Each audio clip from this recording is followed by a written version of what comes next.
नमस्कार. मी प्रथमतः आपणा सर्व पत्रकारांचं आजच्या या पत्रकार परिषदेच्या निमित्तानं मी सहर्ष स्वागत करतो. आज या ठिकाणी आपणा सर्वांना बोलवून पत्रकार परिषद घेण्याचा उद्देश गेल्या आठवड्यामध्ये फलटण तालुक्यामध्ये डॉक्टर संपदा मुंडे यांच्या आत्महत्या झाली आणि त्या आत्महत्येचे पडसाद संपूर्ण महाराष्ट्रामध्ये वेगानं उमटले जात आहेत. आपण सर्वजण पाहतो. प्रथमतः मी या पीडित महिला डॉक्टर संपदा मुंडे यांना भावपूर्ण श्रद्धांजली अर्पण करतो. फलटण तालुक्याच्या इतिहासात प्रथमच ही अशी दुर्घटना घडलेली आहे आणि या घटनेच्या अनुषंगानं मी आज आपल्याशी या ठिकाणी माझं मत व्यक्त करणार आहे. झालेला प्रकार हा दुर्दैवी तर आहेच. या प्रकरणाशी निगडीत संबंधित जे कोणी अधिकारी असतील, इतर काही कार्यकर्ते असतील किंवा कोणी असेल, यांच्यावर कडक कायदेशीर कारवाई व्हावी आणि त्यांना कठोरात कठोर शिक्षा व्हावी असं माझं वैयक्तिक मत आहे. या आत्महत्येच्या अनुषंगानं गेले 8-10 दिवस मीडिया असेल, सोशल मीडियावर असेल, एक फार मोठं प्रचंड वादळ या ठिकाणी निर्माण झाल्याचं आपण ऐकतो, पाहतो. माझ्या माहितीप्रमाणे हे आत्महत्येचं प्रकरण ज्या पद्धतीनं हाताळलं गेलं पाहिजे होतं, त्याऐवजी आत्महत्येचा हे प्रकरण एक वेगळ्या पद्धतीनं भरकटत नेण्याचा प्रयत्न चालल्याचं असं मला दिसून येतं. ज्या दिवशी हे आत्महत्येचं प्रकरण झालं त्या दिवशी माझ्या उपस्थितीमध्ये आणि ज्यांच्यावर आता सातत्यानं वेगवेगळ्या प्रकारचे जे आरोप केले जातात ते आपल्या फलटणचे माजी खासदार रणजितसिंह नाईक निंबाळकर हे माझ्या समेत उपस्थित होते आणि त्यावेळी विविध माध्यमांचे चॅनलचे प्रतिनिधी त्यांच्याकडं प्रतिक्रिया घेण्यासाठी आले होते आणि माझ्या समक्ष फलटण तालुक्यात सर्वात प्रथम रणजितसिंह नाईक निंबाळकर यांनी प्रतिक्रिया दिली होती. त्यांनी प्रतिक्रिया काय दिली होती की ही घटना दुर्दैवी आहे. या घटनेशी संबंधित सर्व लोकांच्यावर कायदेशीर कारवाई करून गुन्हा दाखल करा, SITची स्थापना करा, ही स्वतः खासदार रणजितसिंह नाईक निंबाळकर यांनीच मागणी केली होती. आणि कसल्याही परिस्थितीत या आत्महत्ये प्रकरणी जे संबंधित कोणी असतील त्यांच्यावर कठोरात कठोर कारवाई करून त्यांना जास्तीत जास्त शिक्षा व्हावी या दृष्टीनं मी सुद्धा प्रयत्नशील असणाऱ्या अशा प्रकारची मुलाखत किंवा प्रतिक्रिया रणजितसिंह नाईक निंबाळकर यांनी फलटण तालुक्यात पहिल्यांदा माझ्या साक्षीने माझ्या समवेत दिली होती. आता हे झाल्यानंतर माझं व्यक्तिगत मत असं आहे की पीडितेला निश्चितपणे न्याय मिळाला पाहिजे, तिच्या कुटुंबियांना न्याय मिळाला पाहिजे आणि या प्रकरणातील खरं सत्य लोकांच्या समोर, जनतेसमोर आलं पाहिजे आणि या संबंधात प्रकरणात अडकलेल्या सर्वांना जास्तीत जास्त शिक्षा होऊन त्यांच्यावर कारवाई ही झाली पाहिजे, याच्याशी कुणाचंही दुमत असायचं कारण नाही. परंतु या 8-10 दिवसामध्ये हे प्रकरण झाल्यानंतर या तालुक्यामध्ये किंवा राज्यामध्ये ज्या प्रतिक्रिया येतात, ज्या आपण विविध चॅनलवर बातम्या पाहतो, त्या जर पाहिल्या तर मूळ मुद्दा थोडासा बाजूला केला जातोय असं माझं मत आहे. पीडित महिलेला न्याय मिळावा आणि त्या प्रकरणाशी संबंधित विषयावर बोलून त्याच्या विरुद्ध आवाज उठवण्याच्या ऐवजी केवळ राजकीय द्वेषापोटी या प्रकरणात काही संबंध नसताना माजी खासदार रणजितसिंह नाईक निंबाळकर यांना मुद्दाम टार्गेट करून त्यांची राजकीय कारकीर्द मलिन करण्याचा सातत्यानं प्रयत्न होत असं दिसून येतं. यामध्ये काही विरोधी पक्षाचे लोक असतील, मुद्दाम होऊन हे आत्महत्याचं प्रकरण बाजूला ठेवून आणि केवळ राजकीय उद्देश ठेवून सातत्यानं रणजितसिंह नाईक निंबाळकर यांच्या विरुद्ध एक वेगळ्या प्रकारचे आरोप प्रत्यारोप करण्याचा प्रयत्न करतात. त्यामध्ये प्रामुख्यानं रणजितसिंह नाईक निंबाळकर यांचा राजकीय दबाव त्या डॉक्टरांच्या वरती असायचा, रिपोर्ट बदलून द्या किंवा काय द्या अशा प्रकारचे आरोप पीएनच्या मार्फत रणजितसिंह नाईक निंबाळकर करत होते. अशा प्रकारचं मी सातत्यानं या प्रतिक्रियेमध्ये ऐकत असतो.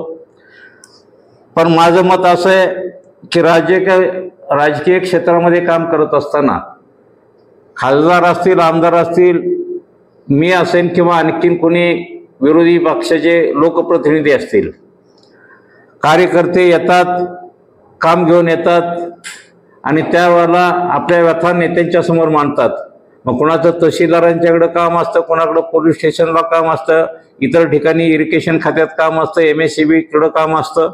त्यावेळेला कार्यकर्त्यांना न्याय देण्याच्या उद्देशानं प्रत्येक नेता हा आपापल्या कार्यकर्त्यांना मदत करण्याच्या उद्देशानं त्या संबंधित विभागाला फोन करून की बाबा असा हा कार्यकर्ता तुमच्याकडे पाठवतो आणि त्याला थोडीशी अशी अडचण आहे, त्याच्यावर अन्याय होतोय, त्याला अशा प्रकारची थोडीफार अशी कायदेशीर मदत करा, अशा प्रकारचं प्रत्येक नेत्याचं हे कामच आहे. आणि तशा प्रकारे डॉक्टरांच्या बाबतीत सुद्धा झालं असावं. रणजितसिंह नाईक निंबाळकर असतील, आमदार असतील किंवा इतर कुणी असतील, सरकारी दवाखान्यात अनेक प्रकारचे दैनंदिन लोकांची कामं असतात. त्यामध्ये कोणी आजारी असेल, कोणाचं पोस्टमॉर्टम लवकर करा असं असेल, किंवा कोणाला सर्पदोष झाला असेल, कोणाच्या बाळंतपणाच्या बाबतीत काय अडचणी असतील, मोफत औषध सुविधा मिळण्याचे प्रश्न असतील, या सर्व प्रश्नांसाठी आरोग्य विभाग हा तालुक्याचा अतिशय महत्त्वाचा विभाग असल्यामुळं या विभागाशी लोकप्रतिनिधींचा सातत्यानं संबंध असतो. आणि त्या अनुषंगानं अनेक वेळा या आरोग्य विभागाशी, मेडिकल ऑफिसरशी लोकप्रतिनिधींना सातत्यानं फोन करावे लागतात, त्यांना सूचना द्याव्या लागतात किंवा कार्यकर्त्यांना अशा प्रकारच्या मदतीचं विनंती त्यांना करावी लागते. आणि अशा प्रकारचे फोन सातत्यानं सर्वच नेते मंडळीचे होत असतात. त्याला रणजितसिंह नाईक निंबाळकर सुद्धा अपवाद नाहीत. परंतु केवळ त्यांना कुठंतरी राजकीय षडयंत्र करून गुंतवण्याचा प्रयत्न करून तालुक्यातील काही विरोधी पक्षाच्या नेत्यांनी त्यांच्या माध्यमातून राज्य पातळीवरील काही विरोधी पक्षनेत्यांना हाताशी धरून एक बेछूट आरोप करण्याचं षडयंत्र गेल्या आठवड्यापासून चालू केलेलं आहे आणि ते पूर्णतः चुकीचं आहे असं माझं मत आहे.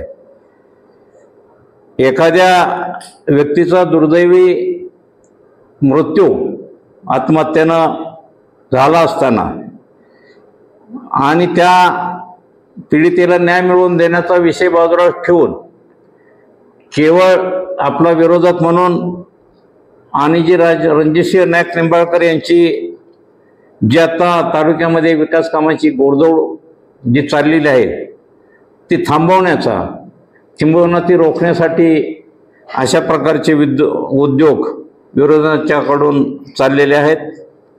त्यात राज्याचे मुख्यमंत्री देवेंद्रजी फडणवीस यांची फलटणला झालेली अतिविराट सभा आणि त्या सभेच्या अनुषंगानं विरोधकांना थोडीसं भीतीचं वातावरण निर्माण झालं असावं असं मला वाटतं। आपलं अस्तित्व आता संपलेलंच आहे आणि थोडंफार राहिलेलं अस्तित्व या सभेमुळं किंवा रणजितसिंह नाईक निंबाळकर यांच्या चौफेर जी गोडदौड विकासाची चालली यामुळं संपतंय का काय ही भीती मनात असल्यामुळं आणि त्यामुळं या आत्महत्या प्रकरणाशी कुठला काडीचाही संबंध नसताना त्यांना गोवण्याचा किंवा त्यांच्यावर आरोप करण्याचा एक केविलवाणा प्रयत्न विरोधकांच्याकडून होत आहे। त्याचा मी जाहीर निषेध या ठिकाणी आपल्या माध्यमातून करतो। बीड भागातून तोडणी मुकादम किंवा राष्ट्रवादी शरद पवार गटाचे काय नाव मला आठवत नाही, महबूब शेख यांचंही वक्तव्य आपण अनेक वेळा पाहतो, त्यांच्या प्रतिक्रिया येतात। विषय आहे पीडितेने आत्महत्या का केली त्या बाबतीतली कारणं शोधून त्यांच्या जे संबंधित असतील त्यांच्यावर कठोर कारवाई करावी हा विषय मुख्य विषय आहे। तो विषय बाजूला ठेवून हे महबूब शेख यांनी 8 दिवस मी सातत्यानं रोज बघतो की आपली ते प्रतिक्रिया देताना रणजितसिंह नाईक निंबाळकर हे कसे गुंड आहेत, कसे दादागिरी करतात, कशी दहशत निर्माण करतात हे दाखवण्याचा केविलवाणा प्रयत्न ते करतात। त्यांच्या बाबतीत जे आरोप होतात महबूब शेखकडून की कारखान्याचे मुकदम असतील, टोळीवाले असतील, त्यांना बोलवून रणजितसिंह नाईक निंबाळकर आणि कारखान्याचे लोक मारहाण करतात, उलट टांगून मारतात, कुठेतरी असे बांधून ठेवतात वगैरे असे चुकीच्या पद्धतीचे आरोप केले जातात। माझ्या माहितीप्रमाणे मीही एक 15 वर्ष एका कारखान्याचा चेअरमन होतो। मीही साखरवाडीचा कारखाना 15 वर्ष चालवलेला आहे। हा कारखाना चालवत असताना तोडणी वाहतुकीच्या बाबतीत फार विचित्र अनुभव माझ्या सर्व महाराष्ट्रातील सर्व कारखानदारांना येतात। बीड भागातला असेल, नंदुरबार भागातला असेल, परभणी भागातला असेल किंवा पश्चिम महाराष्ट्र विदर्भ मराठवाड्यातील हे सर्व तोडणी वाहतूक कामगार जे असतात त्यांची पद्धत आपल्या माहितीसाठी थोडक्यात मी सांगतो। एक मुकदम असतो, आमच्या कारखान्यावर येतो, माझ्याकडे येताना तो 50 बैलगाड्या माझ्या किंवा 50 ट्रॅक्टर आहेत म्हणतो, 50 ट्रॅक्टरचे पैसे माझ्याकडून घेतो। तो मुकदम इतर 4 ठिकाणी मग तिथून श्रीराममध्ये तोच करार करतो, शरीवमध्ये तोच करार करतो, स्वराजमध्ये तोच करार करतो। असे अनेक प्रकार 15 वर्षात मी स्वतः अनुभवलेले आहेत। सांगायचा उद्देश असा की 50 ट्रॅक्टर किंवा बैलगाड्यांचे पैसे एक मुकदम घेऊन जातो आणि तो 5 कारखान्याशी तशाच प्रकारचा करार करतो आणि ज्या वेळेला कारखाना सुरू करण्याची परिस्थिती येते त्यावेळेला मग एका कारखान्याला 5 ट्रॅक्टर, दुसऱ्या कारखान्याला 5 ट्रॅक्टर, पैसे घ्यायचे 50 ट्रॅक्टरचे, वाहनं द्यायची 5-5 वगैरे आणि मग हे प्रकार वाढायला लागल्यानंतर मी ज्यावेळेला चेअरमन होतो त्यावेळेला असे FIR वगैरे करायची पद्धत नव्हती। त्यांनी दिलेले चेक किंवा ॲग्रीमेंटच्या आधारे दिवाणी कोर्टात त्याच्या विरुद्ध दावा लावणे किंवा चेक असेल तर 138च्या केसेस करणे एवढाच पर्याय होता। परंतु कोट्यावधी रुपये प्रत्येक कारखान्याचे ह्या तोडणी वाहतूक मुकदमांच्याकडून बुडवले जातात आणि त्यामध्ये सगळे मुकदमांना जबाबदार धरता येणार नाही। 75% त्या भागातले मुकदम हे अतिशय चांगल्या प्रकारे काम करतात, व्यवहार व्यवस्थित ठेवतात, पण 25% मुकदम आणि जसे हा महबूब शेख सारखा एक एजंट टाईपच तो काम तिथं करतो. राष्ट्रवादीचा जरी पदाधिकारी असला तरी तोडणी वाहतुकीचे एजंट अशा फसवाफसवीच्या प्रकरणामध्ये तो टोळी मोकदमाना प्रत्येक कारखान्यात घेऊन जाणं, त्यांचे करार करणं, त्यांच्याकडून ॲडव्हान्स घेणं वगैरे असे प्रकार त्याचे सातत्यानं चालवले असतात. आणि म्हणून ह्या प्रकारचे असे गलिच्छ आरोप त्यांच्याकडून होत असतात. आणि हे असताना नंतर महाराष्ट्र राज्य साखर सहकारी संघ, साखर आयुक्त आणि सर्व कारखानदारांची मिळून हे थांबवण्यासाठी कारखान्यांचे कोट्यवधी रुपयाचा होणारा तोटा किंवा ट्रक वाहन मालक जे आहेत त्यांच्याकडून जे सुद्धा लाखो रुपयाची फसवणूक मुकदमाच्याकडून काही मुकदमाच्याकडून केली जाते. त्याचं कारण वाहन मालकांना पैसे कारखाना त्यांच्या नावावर देतो, पण वाहन मालक टोळीवाल्यांना पैसे ते स्वतःचे देतात. कारखाना एखाद्या वाहनाला 5-6 लाख रुपये ॲडव्हान्स देतो, परंतु टोळीवाल्यांना वाहन मालक 20 ते 25 लाख रुपये टोळी मालकांना दिल्याशिवाय त्या टोळ्या येत नाहीत. आणि म्हणून अनेक वाहन मालक या ठिकाणी मी बी आणले, आता ते तुमच्याशी बोलतील, त्यांच्या प्रतिक्रिया देतील. परंतु अनेक वाहन मालकांची कुटुंब उद्ध्वस्त झालेली आहेत. ह्या टोळी मालकांनी पैसे बुडवले आणि टोळ्यांना आल्यामुळं काही लोकांना जमिनी विकायला लागल्या, काही लोकांना वाहनं विकायला लागली. अशा प्रकारची परिस्थिती आहे. आणि म्हणून या परिस्थितीतून कारखान्याला कुठेतरी दिलासा मिळावा म्हणून प्रत्येक कारखानदार काय करतो, सीझन संपायच्या वेळेला जर अशा मुकदमांची जर 4-2 वाहनं जर असली तर ते कारखान्यात लावायची ही परंपरा आहे. मग ते वेगळ्या पद्धतीने पैसे आणून भर आणि तुझी वाहनं घेऊन जा, अशा प्रकारचं महाराष्ट्रातील सगळे कारखाने करतात. त्याला स्वराज कारखान्याचा अपवाद नाही. परंतु हे सगळं माहिती असून आणि बाजूला असून केवळ स्वराज कारखान्याला आणि त्या अनुषंगानं रणजित नाईक निंबाळकरांना टार्गेट करून त्यांच्या विरुद्ध कट कारस्थान करण्याचा हा प्रयत्न आहे असं माझं मत आहे. आणि म्हणून रणजित नाईक निंबाळकरांच्या कारखान्यावर आता हा महबूब शेख जो आरोप करतात 70 वाहनं आहेत, अमुक 100 वाहनं आहेत किती, जर त्या लोकांचे पैसे जर तेवढे राहिले असले तर ती वाहनं लावणं म्हणजे त्यामध्ये गैर काही नाही. ती काय हिसकून घेऊन काय किंवा चोरून आणून लावलेली नाहीत. तुम्ही पैसे नेले, पैसे भरले नाहीत किंवा तुमचे पैसे धंदा करून फिटले नाहीत म्हणून ती वाहनं सिक्युरिटी म्हणून लावलेली कुठेही असतात आणि तशा पद्धतीने लावलेली असावी. आणि कारखानदार ज्या वेळेला हे पैसे देतो त्यावेळेला कारखाना स्वतः जे पैसे देत नाही, कारखाना 12-13% व्याजानं पैसे घेऊन हे पैसे तोडणीवाल्यांना देत असतो. म्हणून हे कारखान्यांचं नुकसान टाळण्यासाठी हे असे प्रकार होत असतात. त्या काळात असे FIR वगैरे दाखल करण्याची पद्धत नव्हती, परंतु बोलण्याच्या ओघात ते राहून गेलं की साखर संघ, महाराष्ट्र शासन, साखर आयुक्त यांची एक संयुक्त मीटिंगमध्ये याला आळा बसावा म्हणून ज्या ज्या कारखान्यांची अशा टोळी मुकदमांच्याकडून फसवणूक केली जाते त्यांच्यावरती 420 खाली गुन्हे दाखल करावेत, अशा दाखल करून द्यावेत, अशा प्रकारचे आदेश सर्व संबंधित पोलीस ठाण्यांना दिले गेले. आणि त्या आधारावर ह्या स्वराज कारखाने किंवा रणजित नाईक निंबाळकरच्या कारखान्याच्या प्रतिनिधींनी पोलीस स्टेशनला केसेस केल्या असाव्यात असतील. आता महबूब शेख यांच्या म्हणण्याप्रमाणे आणि ज्या आपल्या सुषमा अंधारे आहेत शिवसेनेच्या उपनेत्या, त्यासारख्या त्यांचंही मी मुलाखत किंवा प्रतिक्रिया ऐकतो आणि मोठ्या हातवारे करून त्या सांगत असतात 277 केसेस स्वराज कारखान्याने ह्या तोडणीवाल्यांच्यावर केल्या.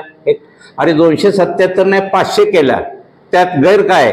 जर 500 लोकांना पैसे दिले असले आणि त्यांनी जर काही एकही पैसा भरला नसतील किंवा कारखान्यावर वाहनं लावली नसतील तर 277च काय 500 वाहनं दिले नाही तर 500 FIR होणार, त्यामध्ये गैर काय? पण त्या 277 भाऊ करून त्याचा 277 FIR एक पोलीस स्टेशन दाखल करून घेतं आणि कारखाना करतो. त्यामध्ये वावगं काय आहे त्याचाही अभ्यास ज्या वेळेला आपण प्रतिक्रिया देतो त्यावेळेला प्रतिक्रिया देताना प्रत्येक गोष्टीचा बारकाईनं अभ्यास करून विचार करून प्रतिक्रिया देणं आवश्यक आहे. केवळ कुठलं तरी माध्यमातून एक चुकीच्या पद्धतीची माहिती क्रिएट करून एखाद्या चांगल्या माणसावर असे गलिच्छ आरोप करणं हे कृपया थांबलं पाहिजे, अशा प्रकारचं माझं मत आहे.